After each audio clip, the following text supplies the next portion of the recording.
கோபிச்செட்டிப்பாளையம் நகரமே அதிர்கின்ற அளவுக்கு குலுகின்ற அளவுக்கு நேற்றைக்கு முன்தினம் ஸ்டாலின் பேசுகிறார். எடப்பாடி பழனிசாமி தன்னை விவசாயி என்று சொல்லுகிறார். விவசாயி என்று சொல்ல மட்டுமல்ல, விவசாயி என்ற பச்சை துரோகி என்று சொல்லி இருக்கிறார். ஸ்டாலின் அவர்களே, விவசாயத்தை பற்றி உங்களுக்கு என்ன தெரியும்? ஏன்னா நீங்க வாங்க, நானுங்க வரேன். ஒரு விவசாயத்தில் இருக்கின்ற பயிர்கள்லாம் வைக்கலாம், என்ன பயிர்னு சொல்லிட்டா நான் ஒத்துக்கிறேன். ஒரு முதலமைச்சர் இருந்தாவே தாக்கு பிடிக்க முடியாது. தமிழகத்தில் 4 முதலமைச்சர் இன்றைக்கு தமிழ்நாட்டு மக்கள் ஆட்டி படுத்திக் கொண்டிருக்கிறார்கள். ஒரு திரு ஸ்டாலின், திரு உதயநிதி ஸ்டாலின், திரு சபரீஸ்வரன், திரு ஸ்டாலினுடைய மனைவி துர்கா மாற்று கட்சிக்கு போயிருக்கிறார். எங்கிருந்தாலும் வாழ்க. ஆனா போனவர் சும்மா இருந்தா பரவாயில்ல, தூய்மையான ஆட்சி கொடுப்புன்னு சொல்றார்.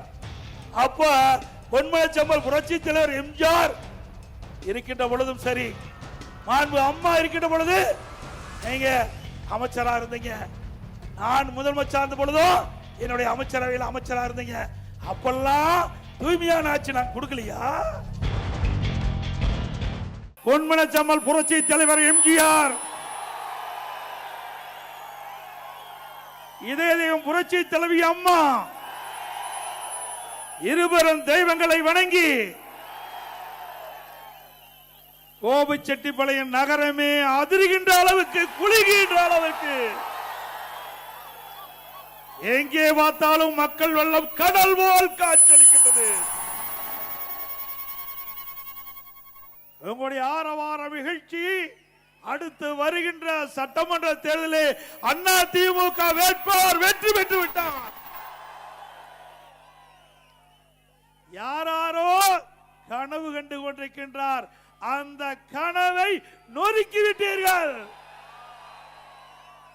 உங்களுடைய எழுச்சி ஆரவாரம் எப்பொழுது தேர்தல் வரும் என்று எதிர்நோக்கி கொண்டிருக்கிறீர்கள். அடுத்த ஆண்டு நடைபெறுகின்ற சட்டமன்ற பொது தேர்தல் அனைத்து இந்திய அண்ணா திராவிட முன்னேற்ற கழக தலைமையிலே அமைக்கப்படுகின்ற கூட்டணி பெரும்பான்மையான இடங்களிலே வெற்றி பெறும். அதிலே கோபிச்செட்டிப்பாளையம் அதிக வாக்கு வித்தியாசத்திலே வெற்றி பெறும். 2026 சட்டமன்ற தேர்தலில் அண்ணா திமுக பெரும்பான்மை இடங்களில் வெற்றி பெற்று தனி பெரும்பான்மையோடு ஆட்சி அமைக்கும்.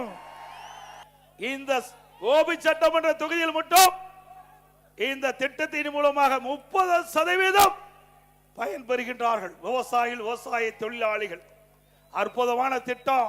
சுமார் 1652 கோடி முழுக்க முழுக்க மாநில நிதியில் இருந்து இந்த திட்டத்தை செயல்படுவதற்கு அறிவிக்கப்பட்டு யாருடைய உதவியும் நான் கேட்கவில்லை. இப்பொழுது ஸ்டாலினை போல மத்திய அரசில் இருந்து நிதி கொடுத்தால் தான் திட்டத்தை நிறைவேற்றுவேன் என்று நான் பார்க்கவில்லை. இருக்கின்ற நிதி, மாநிலத்தில் இருக்கின்ற நிதி, விவசாயிகளுடைய பிரச்சனை, விவசாய தொழிலாளர்களுடைய பிரச்சனை, நீண்ட காலமாக போராடி வருகின்ற அந்த மக்களுக்கு தீர்வு காண்கின்ற விதமாக, அவருடைய கனவு பலிக்கின்ற விதமாக அனைத்து இந்திய அண்ணா திராவிட முன்னேற்ற கழக ஆட்சியிலே அத்திக்கட அவனாசி திட்டத்திற்கு நானே நேரடியாக வந்து அவனாசியில் அடிக்கல் நாட்டிலே அந்த திட்டம் வேகமாக துரிதமாக நடைபெற்றுக் கொண்டிருந்தது. கொரோனா காலம், ஒரு வருடம் அந்த பணிகள் செயல்பட முடியாத ஒரு சூழ்நிலை ஏற்பட்டு விட்டது. இல்லாவிட்டால் அண்ணா திமுக ஆட்சி இருக்கின்ற பொழுது அந்த அத்திக்கட அவனாசி திட்டம் நிறைவேற்றப்பட்டு உங்களுடைய ஆதரவோடு, உங்களுடைய ஆசையோடு நானே நேரடியாக வந்து திறந்து வைத்திருப்பேன். ஆனால் கொரோனா காலம் ஒரு ஆண்டு இருந்த காரணத்தினாலே காலதாமதம் ஏற்பட்டது. 80% பணிகள் அத்திக்கட அவனாசி திட்ட பணிகள் நிறைவேற்றப்பட்டன. நான் நேரடி பார்வை, நான் முதலமைச்சராக இருந்தேன், நானே பொதுப்பணித்துறை அமைச்சராகவும் பொறுப்பேற்றிருந்தேன். ஆகவே அந்த திட்டம் நேரடி என் கண்காணிப்பில் இருந்து வேகமாக துரிதமாக நடைபெற்று வந்தது. 80% பணிகள் நிறைவேற்றப்பட்டது அண்ணா திமுக ஆட்சியிலே. எஞ்சியது 20% பணி, அதை 3 ஆண்டு காலம் கிடப்பிலே போட்ட அரசாங்கம் திரு ஸ்டாலின் மாடல் அரசாங்கம். விவசாயத்தை பற்றி கவலை இல்லை, இந்த மக்களை பற்றி கவலை இல்லை, விவசாய தொழிலாளி பற்றி கவலை இல்லை. நிச்சயமாக இந்த அரசுக்கு இந்த திட்டம் முடக்கப்பட வேண்டும் என்று எண்ணினார்கள்.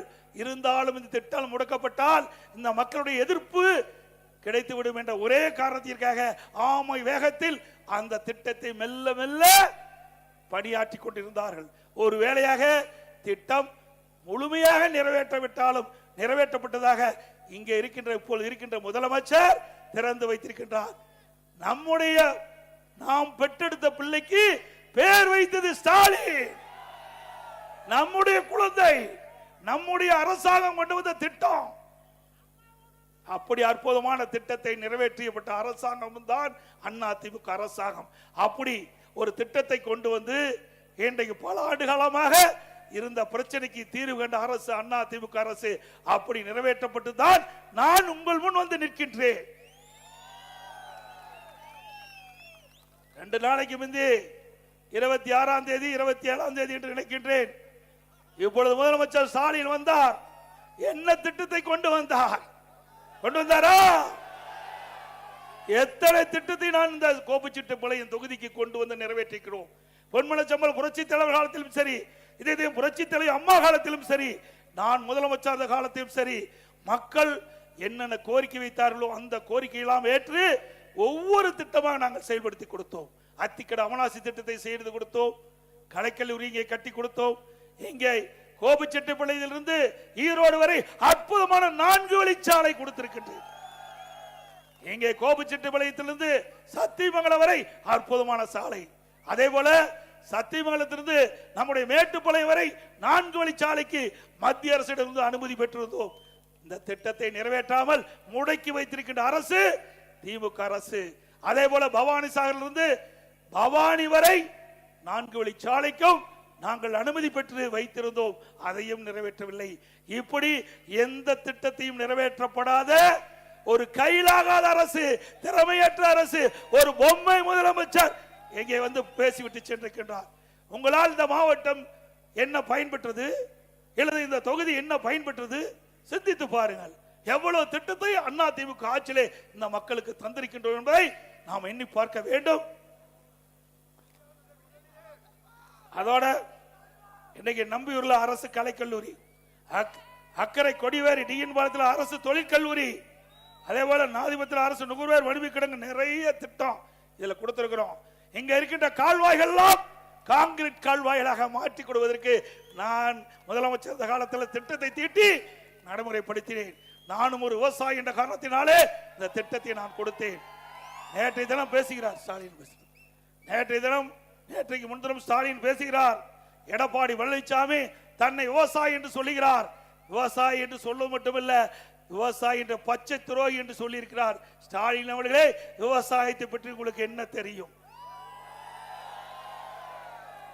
வேணா நீங்க வாங்க, நானுங்க வரேன். ஒரு விவசாயத்தில் இருக்கின்ற பயிர்கள் எல்லாம் வைக்கலாம், என்ன பயிர்னு சொல்லிட்டா நான் ஒத்துக்கிறேன். என்ன பயிர்னு தெரியாது, என்ன தானியமும் தெரியாது.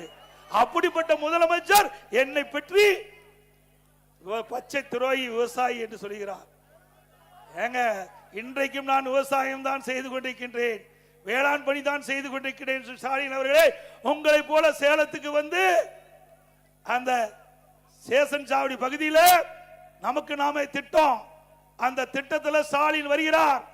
சேலம் மாவட்டத்திற்கு வந்து கரும்பு தோட்டத்தில் கான்கிரீட் தோட்டம் போட்டு கரும்பு தோட்டத்தை பார்வையிட்டார். இப்படிப்பட்ட விவசாயம் எங்காச்சும் பார்த்திருக்கீங்களா? அண்மையில் டெல்டா மாவட்டம் கனமழை, எல்லா வயல்களிலும் நீர் நிரம்பி அந்த நெற்பயிர்கள் எல்லாம் நீரிலே அழுகி விவசாயிகள் பாதிக்கப்பட்டான். ஓடி வந்து டெல்டா மாவட்டத்தில் நான் பார்வையிட்டேன். ஆளுங்கட்சி என்று பார்க்கவில்லை, எதிர்கட்சியா இருந்தாலும் விவசாயிகளுக்கு தேவையான உதவிகளை செய்ய வேண்டும் என்ற அடிப்படையில் அதிமுக, ஆளுங்கட்சியா இருந்தாலும் எதிர்கட்சியாலும் மக்களுடைய பிரச்சனை வருகின்ற பொழுது ஓடோடி மக்களுக்கு உதவி செய்கின்ற கட்சி அதிமுக கட்சி. அந்த அடிப்படையில் டெல்டா மாவட்டம் போனேன். ஆனா இங்க இருக்கின்ற முதலமைச்சர் திரைப்படம் பார்க்க போறார். திரைப்படம் பார்க்க 3 மணி நேரம் செலவழிக்கிறார். ஓட்டு போட்ட மக்கள், ஓட்டு போட்ட விவசாயிகள், ஓட்டு போட்ட விவசாயி தொழிலாளி அதை பார்ப்பதற்கு நேரம் இல்ல. அங்க தலைமைச் செயலகத்தில் ஒரு ட்ரேல அந்த அழுகி போன பயிரெல்லாம் வைத்து முதலமைச்சர் காட்டுறாங்க. இவரா முதலமைச்சர்? இவரா நாட்டு மக்களை பார்க்கிறாரு? இவரா விவசாயினுடைய உதவி செய்யக்கூடிய முதலமைச்சர்? இந்தியன் திருநாட்டிலேயே இப்படிப்பட்ட முதலமைச்சர் எங்கேயுமே பார்க்கல. எங்கேயாவது ட்ரெயின்ல வச்சு பார்க்கிற நிலை இருந்திருக்குதா? சொல்லுங்க, உண்டா? விவசாயிகள் தன் வியர்வையை, ரத்தத்தை வியர்வையா சிந்தி மண்ணிலே உதிர்த்து பணியாற்றக்கூடிய விவசாயி. அப்படிப்பட்ட விவசாயி அந்த நெற்பயிர்கள் எல்லாம் கனமழையில் அந்த தண்ணீரில் மிதந்து கொண்டிருக்கின்றது. அதை கூட பார்க்க மனமில்லாத முதலமைச்சர், இன்றைய முதலமைச்சர், இவரா நாட்டு மக்களுக்கு நன்மை செய்ய போறார்? சிந்திச்சு பாருங்க. இதே அனைத்து இந்திய அண்ணா திராவிட முன்னேற்ற கழக அரசு கிட்ட பொழுது டெல்டா மாவட்டம் ஒவ்வொரு முறை பாதிக்கின்ற பொழுதும் ஓடோடி பார்த்து அந்த விவசாயிகளுக்கு அணுகி அவளுக்கு என்ன தேவை, ஒரே ஆண்டில் 2 முறை விவசாயிகள் பெருங்குடி மக்களுக்கு நிவாரணம் அளித்த ஒரே அரசாங்கம் அதிமுக அரசாங்கம். இயற்கை சீற்றம், மழை வந்தாலும் சரி, புயல் வந்தாலும் சரி, விவசாயிகள் பாதிக்கப்படுகின்ற பொழுதெல்லாம் ஓடோடி விவசாயிகளுக்கு உதவி செய்த ஒரே அரசாங்கம் அதிமுக அரசாங்கம். விவசாயிகளுக்கு பயிர் காப்பீட்டு திட்டத்தில் இந்தியாவிலேயே விவசாயிகளுக்கு அதிகமா இழப்பீடு தொகை பெற்று தந்த ஒரே அரசாங்கம் அதிமுக அரசாங்கம். அதே போல வறட்சி, நான் பதவி ஏற்கின்ற பொழுது கடுமையான வறட்சி 2017 விவசாயிகள் பயிரிட்ட பயிர்கள் எல்லாம் கருகி போய்விட்டது வெயிலிலே, தண்ணீர் இல்லாமல். அப்படி பாதிக்கப்பட்ட விவசாயிகள் இந்தியாவிலேயே வறட்சி நிவாரணம் கொடுத்த அரசாங்கம் அதிமுக அரசாங்கம். இதையெல்லாம் விவசாய பொதுமக்களுக்காக கொடுக்கப்பட்டது. குடிமராமத்து திட்டம் பல ஆண்டுகளாக ஏரி குளம் குட்டை தூர்வாராமல் இருந்தது. அந்த ஏரி குளம் குட்டைகள் எல்லாம் அதிமுக ஆட்சியில் குடிமராமத்து திட்டத்தில் முழுக்க முழுக்க விவசாய பங்களிப்போடு அந்த திட்டத்தை நிறைவேற்றினோம். மழைக்காலத்தில் பெய்கின்ற நீர் ஒரு சொட்டு நீர் கூட வீணாகாமல் ஏரி குளம் குட்டையில நாங்க தேக்கி வச்சோம். இது அதிமுக சாதனை. இப்படி ஒரு சாதனையாவது திமுக ஆட்சியில் இந்த ஈரோடு மாவட்டத்தில் செஞ்சிருக்காங்களா? அதே போல இன்றைக்கு தமிழகத்தில் சட்ட ஒழுங்கு சத்தி சிரிக்குது. பெண்களுக்கு பாதுகாப்பு இல்ல, திரும்பிக்கு பாதுகாப்பு இல்ல, பாட்டிமார்களுக்கு கூட பாதுகாப்பு இல்ல. அப்படிப்பட்ட கேவலமான ஆட்சி இன்னைக்கு நடந்து கொண்டிருக்கின்றது. அது மட்டுமல்ல, கொங்கு மண்டலத்தில் முதியோர் வசிக்கின்ற பகுதியே திட்டமிட்டு கொள்ளையர்கள் அவர்களை கொன்று அவர்களுக்கு நகை பணத்தை கொள்ளையடிக்கின்ற காட்சி திமுக ஆட்சியில் தான் பார்க்கப்படுகிறது. இப்படிப்பட்ட அவல ஆட்சி தேவையா? ஆக திராவிட முன்னேற்ற கழகம் 4 அதிகார மையம், ஒரு முதலமைச்சர் இருந்தாவே தாக்கு பிடிக்க முடியாது.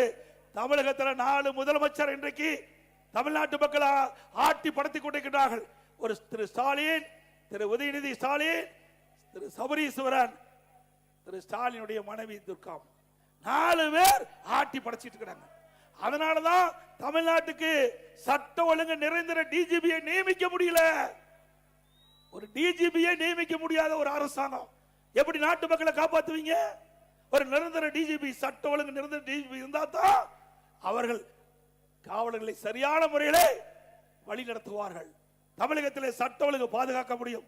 ஆனால் திராவிட முன்னேற்ற கழகம் பல முறை சொல்லி குறிப்பிட்டு விட்டோம்.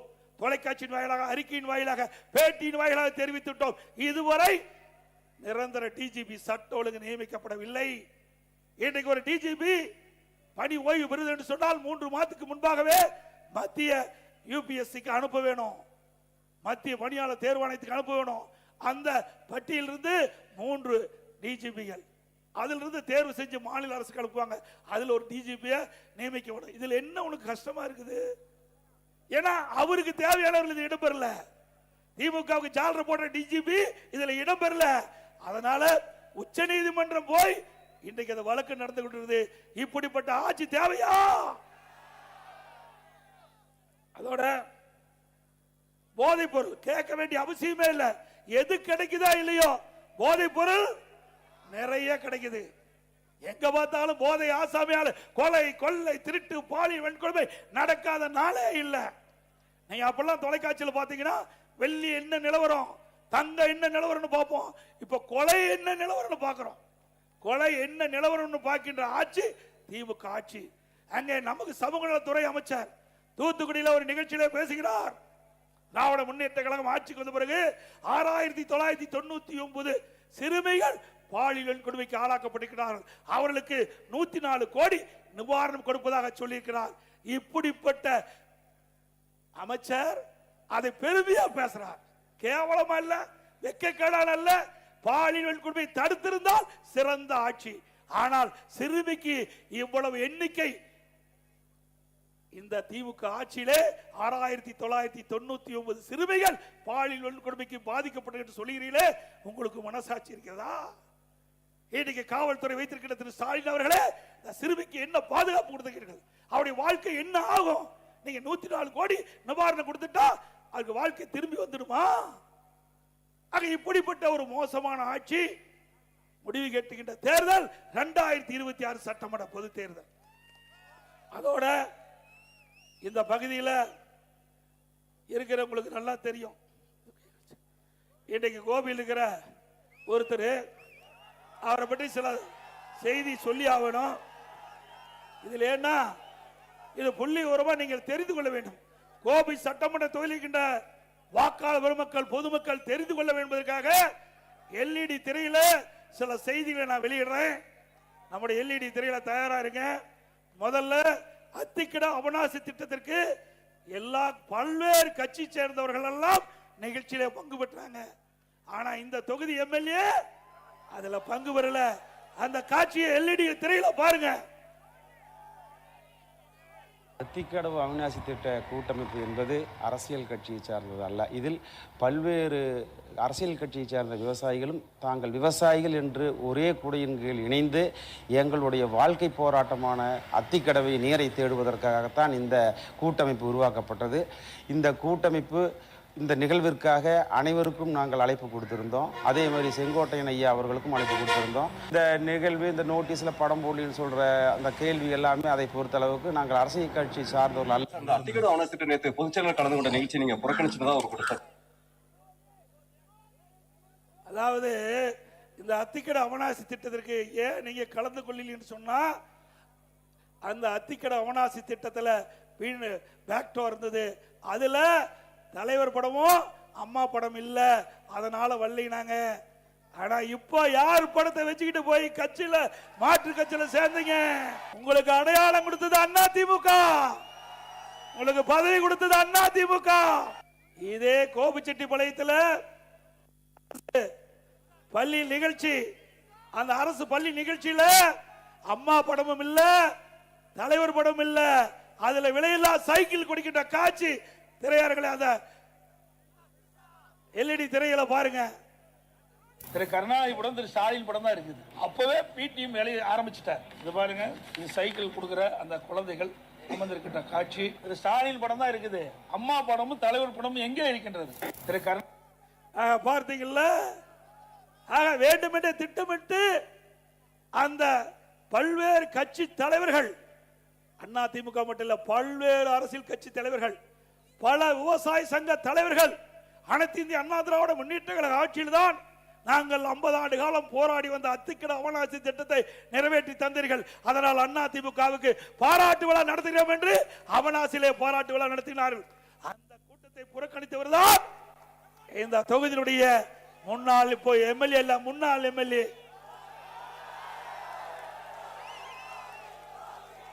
இவரா உங்களுக்கு நன்மை செய்ய போறார். எவ்வளவு கஷ்டப்பட்டு இந்த திட்டத்தை கொண்டு வந்து நான் நிறைவேற்றினேன். எதிர்கட்சிக்காரர்கள் நம்மை மதிக்கின்றார்கள். நம்ம கட்சியிலிருந்து தேர்ந்தெடுக்கப்பட்ட ஒருவர் நம்முடைய பொதுச் செயலாளர் கலக்கின்ற அந்த கூட்டத்தில் கூட கலந்து கொள்ளவில்லை என்றால் இந்த மக்கள் மீது அக்கறை கொண்டவரா? அதோட இன்னொன்னு, அண்மையில் ஒரு மாசத்துக்கு மீது நினைக்கிறேன், அவர் நான் மனம் திறந்து பேட்டி கொடுப்பார். கட்சி கட்டுப்பாட்டை மீறி ஏற்கனவே வேறொரு இயக்கத்தினுடைய முக்கிய பிரமுகர்களை சந்திச்சார். அதே தவறு, அதையும் நாங்கள் கண்டுகொள்ளவில்லை. அத்திக்கட அவனாசி திட்டத்திலே பங்கு பெறவில்லை, அதையும் நாங்கள் கண்டுகொள்ளாமல் தான் இருந்தோம். அவருக்கும் உண்டான மரியாதையை நாங்கள் கொடுத்தோம். ஆனால் அவர் திருந்தல்வாடி அல்ல. அதற்கு மாறாக நான் மனம் திறந்து பேசுகிறேன் என்று சொல்லி இங்கே கோபிச்செட்டிப்பாளையத்திலே ஒரு பேட்டி கொடுக்கிறார். அந்த பேட்டியிலே அவர் சொன்ன செய்தி அங்க எல்இடி திரைக்காட்சியில பாருங்க. 10 நாள் என்னுடைய கருத்தை பிரதிபலித்திருக்கிறேன். இதற்கு ஒரு காலக்கெடு வைத்திருக்கிறேன். ஆக கெடு விதித்திருக்கின்றார். 10 நாள்ல எடப்பாடி பழனிசாமி இந்த இணைப்பை முன்னிறுத்தல் என்றால் நானே முன்னிருந்து நிறுத்துவேன் என்று தலைமைக்கு எச்சரிக்கை கொடுக்கின்றார். அப்படிப்பட்டவரை நாங்கள் எப்படி இயக்கத்திலே தொடர முடியும்? அப்படிப்பட்டவரை எப்படி இயக்கத்திலே தொடர்வதற்கு தலைமை அனுமதிக்கும் என்பதை எண்ணிப்பார்கள். மூத்த தலைமை கழக நிர்வாகிகளோடு கலந்து ஆலோசித்து தலைமைக்கு எதிராக பொது வெளியிலே பேட்டி கொடுத்ததுனால அவர் பதவியை விடுவித்தோம். அப்பொழுதாவது திருந்துவார் என்று பார்த்தோம். அப்பொழுதும் திருந்தபாடி அல்ல. பிறகு மரியாதைக்குரிய தேசிய தலைவராக விளங்கிய பசும்பொன் ஐயா முத்துராமலிங்க தேவர் நினைவிடத்திற்கு போனாங்க. அங்க போகும்போது அனைத்து இந்திய அண்ணா திராவிட முன்னேற்ற கழக அடிப்படை உறுப்பிலிருந்து நீக்கப்பட்டவரோடு எந்த தொடர்பு வைத்துக் கொள்ளக்கூடாது என்று பொதுக்குழுவில் நிறைவேற்றப்பட்டு தீர்மானிக்கப்பட்டிருக்குது. அப்படி பொதுக்குழுவால் அடிப்படை உறுப்பிலிருந்து நீக்கப்பட்டவர்கள் அவரோடு எந்த உறுப்பினரும் எந்த கட்சி நிர்வாகிகளும் தொண்டரும் அவளோடு தொடர்பு வைத்துக் கொள்ளக்கூடாது என்று பொதுக்குழு தீர்மானம் நிறைவேற்றப்பட்டிருக்குது. அப்படி இருக்கின்ற பொழுது அந்த பொதுக்குழு தீர்மானத்திற்கு எதிராக அவர் நீக்கப்பட்டவரோடு அந்த நினைவிடத்துக்கு செல்கிறார். பிறகு வேறு என்ன செய்ய முடியும்? தலைமை கழக மூத்த நிர்வாகிகள் அழைத்து பேசி அவர் இனி இந்த இயக்கத்தில் தொடர்வதற்கு லாய்க்கற்றவர். அதனால அவர் அடிப்படை உறுப்பினர் நீக்கி இருக்கிறோம். ஏதோ எடுத்தோம் கவித்தோம் அல்ல. ஆனால் அவர் வேண்டுமென்றே திட்டமிட்டு கிட்டத்தட்ட 2-3 ஆண்டு காலமாக இயக்கத்துக்குள் இருந்து இயக்கத்திற்கு எதிராக செயல்பட்டவர், இயக்கத்துக்கு துரோகம் விளைவித்தவர். அதனாலதான் அவர் இன்றைக்கு அந்த அதிமுக நீக்கப்பட்டிருக்கின்றார். அது மட்டுமல்ல, இன்னொரு செய்தி, இந்த நீக்கப்பட்டவர் திரு வைத்தியலிங்கம், திரு ஓபிஎஸ் எங்க கோபிச்செட்டிப்பாளையத்தில் வந்து அவர் ஒரு கூட்டத்தை போடுறாங்க. அந்த கூட்டத்தில் திரு வைத்தியலிங்கம் அவர்கள் பேசுறார். அந்த காட்சியும் இந்த எல்இடி திரையரங்குல பாருங்க. ஒரு சீனியர் நான் மதிக்கக்கூடியவர் இப்படி தப்பித்தனமாக நடந்து கொண்டாரே, ஒரு தகுதியே இல்லாமல் உங்களை ஏமாற்றி கோபிச்செட்டிப்பாளையத்திலே வெற்றி பெற்றுக் கொண்டு வந்தார். இப்படி அவர்களே பேசிட்டாங்க. யாரு இவர்?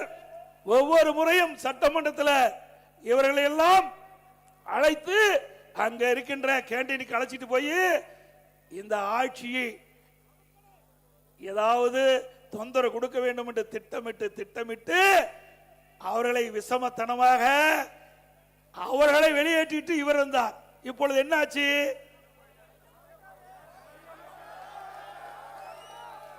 என்னைக்கு நல்லது செஞ்சா நல்லது நடக்கும், கெட்டது செஞ்சா. ஆக இந்த இயக்கத்திற்கு யார் துரோகம் செய்கிறார்களோ அவரெல்லாம் ஆண்டவன் பார்த்துக் கொள்வான். யார் பார்த்துக் கொள்வார்? நம்மை பொறுத்தளவு திறந்த மனம். அனைத்து இந்திய அண்ணா திராவிட முன்னேற்ற கழகத்தை பொறுத்த வரைக்கும் உங்களில் ஒருவனாக இங்கே இருந்து பேசிக் கொண்டிருக்கின்றேன். நான் இன்றைக்கும் தொண்டன். இங்கே இருக்கின்ற ஆயிரக்கணக்கான பேரில் நானும் ஒருவன். இவரை போல சுயநலவாதி நான் அல்ல. இயக்கத்திற்கு எவ்வளவு சோதனை, எந்த இயக்கத்திற்கும் இல்லாத சோதனை. பொன்மனச்சம்பல் புரட்சி தலைவர் எம்ஜிஆர் காலத்தில் சோதனை தொடங்கப்பட்டது. அந்த சோதனை வென்று முதலமைச்சரானார் புரட்சி தலைவர் எம்ஜிஆர். அவர் மறைவுக்கு பிறகு அதிமுகவுக்கு சோதனை. மாண்பு அம்மாவில் அந்த சோதனை வென்று தமிழகத்தினுடைய முதலமைச்சராக வந்தார். அதே போல இப்போ இருக்கின்ற சோதனை வென்று உங்களுடைய மகத்தான ஆதரவின் பேரிலே அதிமுக கூட்டணி வெல்லும், அதிமுக ஆட்சி அமைக்கும்.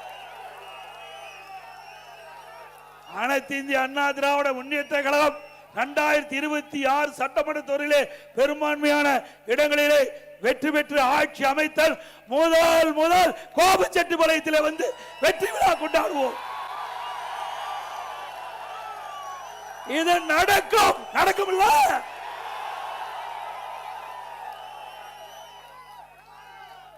இப்போ மாற்று கட்சிக்கு போயிருக்கிறார், எங்கிருந்தாலும் வாழ்க. ஆனா போனவர் சும்மா இருந்தா பரவாயில்ல, தூய்மையான ஆட்சி கொடுப்புன்னு சொல்றார். அப்ப பொன்மனச்செம்மல் புரட்சி தலைவர் எம்ஜிஆர் இருக்கின்ற பொழுதும் சரி, மாண்பு அம்மா இருக்கின்ற பொழுது நீங்க அமைச்சரா இருந்தீங்க, நான் முதலமைச்சர் இருந்த பொழுதும் என்னுடைய அமைச்சரவையில் அமைச்சரா இருந்தீங்க. அப்பெல்லாம் தூய்மையான ஆட்சி நான் கொடுக்கலையா?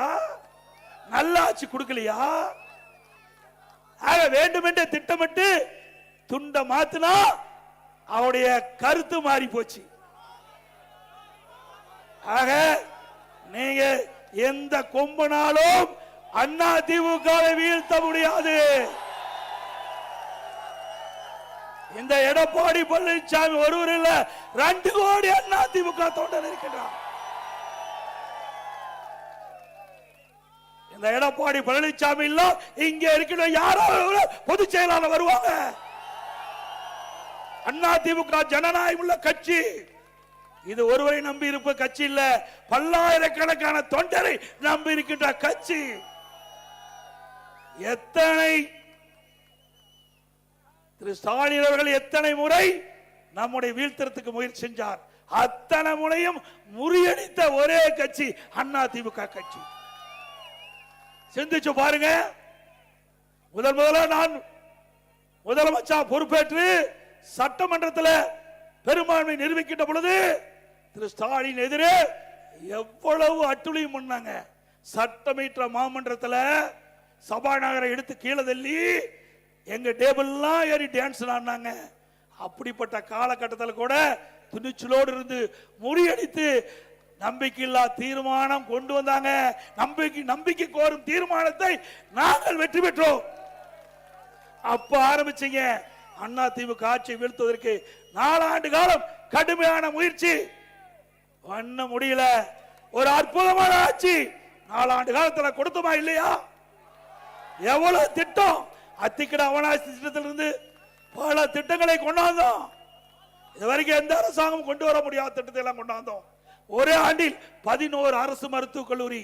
ஒரு வருஷத்துல இந்திய வரலாறுல எந்த மாநிலத்திலும் ஓராண்டில் 11 அரசு மருத்துவக் கல்லூரி கொண்டு வந்து சாதனை படைக்கல.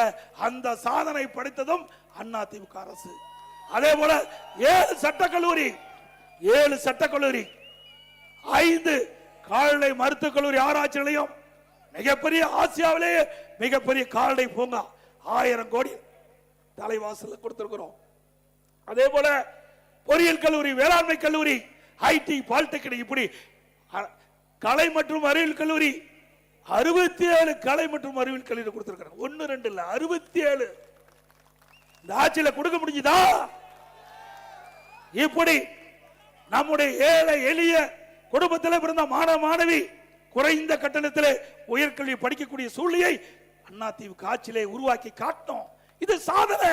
இப்படி ஒரு சாதனையாவது திரு ஸ்டாலின் அரசால பேச முடியுமா? பேச முடியுங்களா? இத்தனையும் செய்துதான் உங்களை வாழ்ந்து நாங்கள் சந்திக்கிறோம்.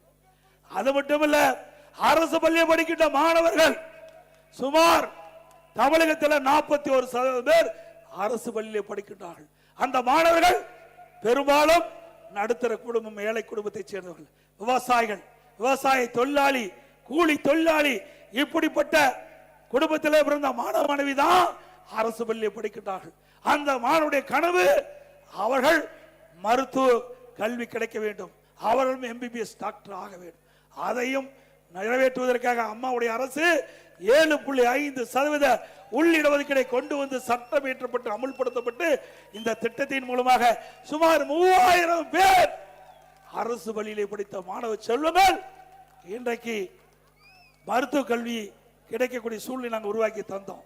அது மட்டுமல்ல, இந்த அரசு பள்ளியில் படிக்கின்ற மாணவர்கள் பெரும்பாலும் ஏழை குடும்பத்தை சேர்ந்தவர்கள். மருத்துவ கல்வி கட்டண முடியாது. இந்த இடஒதுக்கீட்டிலே அவர்கள் தேர்வு செய்யப்பட்டாலும் அவர்கள் அந்த மருத்துவ கல்வி பயில முடியாத சூழ்நிலை.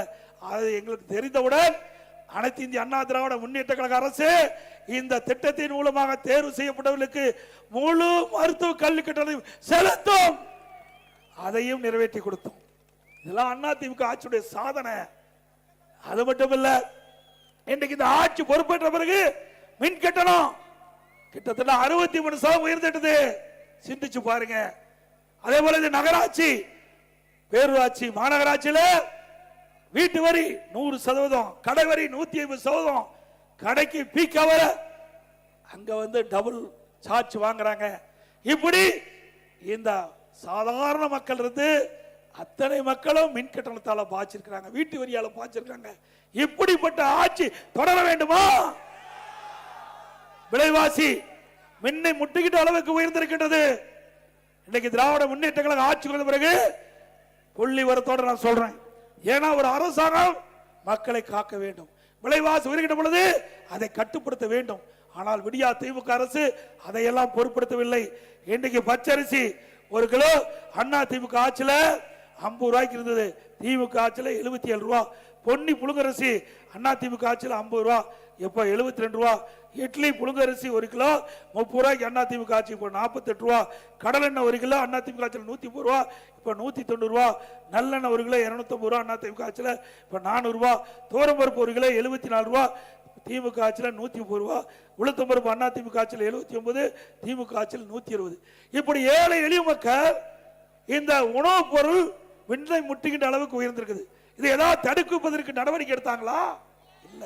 இதனால ஏழை மக்கள் பாதிக்கிறாங்க.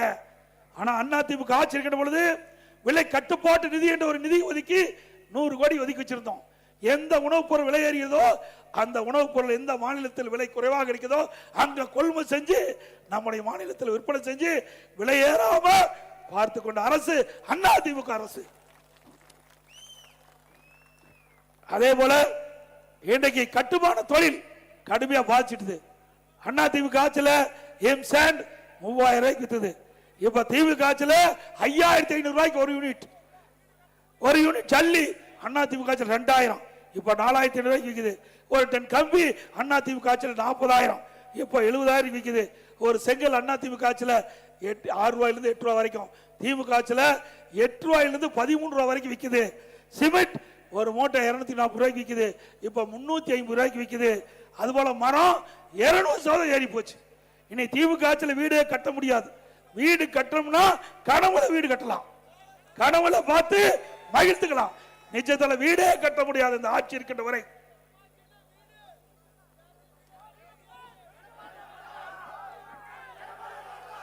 அதே போல டாஸ்மாக் உங்களுக்கு நல்லா தெரியும்.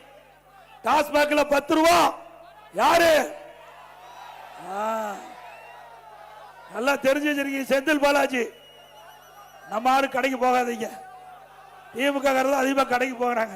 அவன் மனம் தான் மேல போயிட்டு இருக்குது. ஒரு பாட்டிலுக்கு 10 ரூபா அவர்கள் கூடுதலா அந்த டாஸ்மாக் கடையில் வாங்கினாங்க. ஒரு நாளைக்கு 1.5 கோடி பாட்டில் விற்குது டாஸ்மாக் கடையில். அப்படின்னா மேலிடத்துக்கு ஒரு நாளைக்கு கிட்டத்தட்ட 15 கோடி போகுது. மாசத்துக்கு 450 கோடி, வருஷத்துக்கு 5400 கோடி போயிருக்குது. 4 வருஷத்துல 4.5 ஆண்டுல சுமார் 22,000 கோடி டாஸ்மாக்ல இருந்து மட்டும் இந்த 10 ரூபா வசூல் பண்ணி மேலிடத்துக்கு போயிருக்குது. இப்படிப்பட்ட ஊழல் அரசு தொடர வேண்டுமா? அண்ணா திமுக ஆட்சிக்கு வந்த பிறகு இதையெல்லாம் விசாரிக்கப்பட்டு இதில் யார் யார் தவறு செய்தார்களோ அவர் மீதெல்லாம் கடுமையான நடவடிக்கை எடுக்கப்படும். அதே போல நீங்க நகர்ப்புற வளர்ச்சி துறையில அங்க பணியாளர் நியமிப்பதில் 800 கோடி ஊழல். அது இன்னும் கொஞ்ச நாள்ல போறாங்க. பாதி மந்திரி உள்ள இருப்பாங்க. தேர்தல் நேரத்தில் கவலைப்பட வேண்டியதே இல்லை. நாமெல்லாம் ஃப்ரீயா போய் ஓட்டு கேட்கலாம். ஏன்னா எங்க யாரா இருப்பாங்களோ அங்கங்க இருப்பாங்க. ஆனா எதிரியே இல்லாம போயிருவாங்க. அது எந்தெந்த கட்சியில எங்க போவாங்கன்னு தெரியாது. ஆனா பத்திரமா போய் இருக்கிற இடத்துல இருப்பாங்க. இன்றைக்கு மதுரையில் பாத்தீங்கன்னா அங்க திமுக மேயர் 200 கோடி வரி வருவாயில் மட்டும் ஊழல். எந்த அரசாங்கம்? திமுக அரசாங்கம். யாருக்குறா? திமுக மேயர் மதுரையில். இந்த அரசாங்கமே கண்டுபிடிச்சிருக்குது 200 கோடி ஊழல்னு. அந்த வரி எதுக்கு போட்டாங்க? ஆட்டுக்கு, மாட்டுக்கு, பன்னிக்கு, எல்லாத்துக்கும் வரி. பன்னிக்கு போட்ட வரியில் கூட ஊழல் செய்த ஒரே அரசாங்கம் திமுக அரசு. எவ்வளவு கொடுமை! அதே போல திண்டுக்கல்ல ஊழல், அந்த மாநகராட்சியில. அது மட்டுமல்ல, அங்க பங்கு பிரிப்புல காஞ்சிபுரத்துல பிரச்சனை, கோயம்புத்தூர்ல பிரச்சனை, திருநெல்வேலியில் பிரச்சனை. இப்படி இருக்கிற மேயர் எல்லாம் மாறி மாறி வந்திருக்கிறாங்க. அதோட எல்லாத்துக்கும் வரி போட்டாங்க, வரி போடாதே இல்லை.